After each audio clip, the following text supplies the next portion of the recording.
আসসালামু আলাইকুম বন্ধুরা।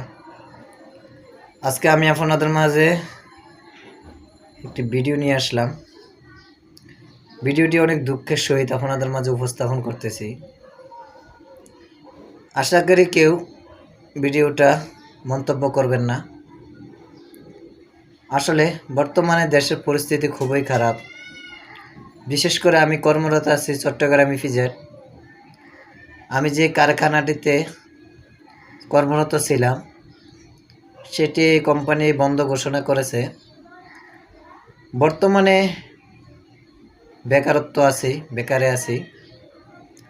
আসলে বেকারত্ব কতটুকু কষ্ট,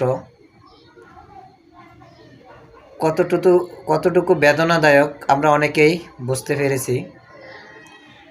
আমরা যাদের চাকরি নেই বা চাকরি থেকে বর্তমানে অব্যাহতি আছি, আমরা অনেকেই জানি যে কর্ম বিরতি অথবা কর্মহীনভাবে জীবন কীরকমভাবে কাটে। আজকে অনেকদিন বাসায় থাকার ফলেও তেমন একটা শান্তি নেই। শরীরে অসুস্থতা, এমনকি বিভিন্ন টেনশন, বিভিন্ন দিকের চাপ, অনেক কিছুই সহ করতে হয়। আসলে আমরা যেই কাজ করি না কেন, যেই পথ বেছে নেই কেন, সর্বদা চিন্তা ভাবনা করে করতে হবে। আজকে প্রায় 35 থেকে 40 হাজার শ্রমিক কর্মবিরতিতে আছেন, কারণ কোম্পানি বন্ধ ঘোষণা দিয়েছেন। তাই যারা গার্মেন্টস শ্রমিক আছেন, আপনারা সবাই চেষ্টা করবেন নিজে বাঁচার জন্য, নিজের পরিবারকে বাঁচানোর জন্য, দেশকে বাঁচানোর জন্য।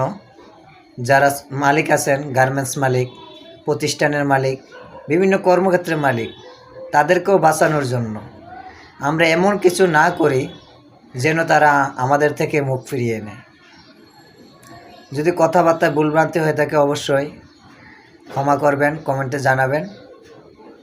আর যদি ভালো লাগে থাকে অবশ্যই আমার এই কথাগুলি শেয়ার করে দিবেন। আমরা যারা বর্তমানে কর্মবিরতিতে আছি তাদের সবাইকে পৌঁছে দিবেন। সহিংসতা নয়, আমরা চাই কর্ম, কারণ আমাদের কর্মের উপর আমাদের পরিবার চলে, আমাদের সংসার, আত্মীয় স্বজন, দেশ সম্পূর্ণ আমাদের কর্মের উপরেই চলে। যারা এই কয়দিন বাসায় আছেন আপনারাই জানেন যে বর্তমানে আপনাদের কী অবস্থা।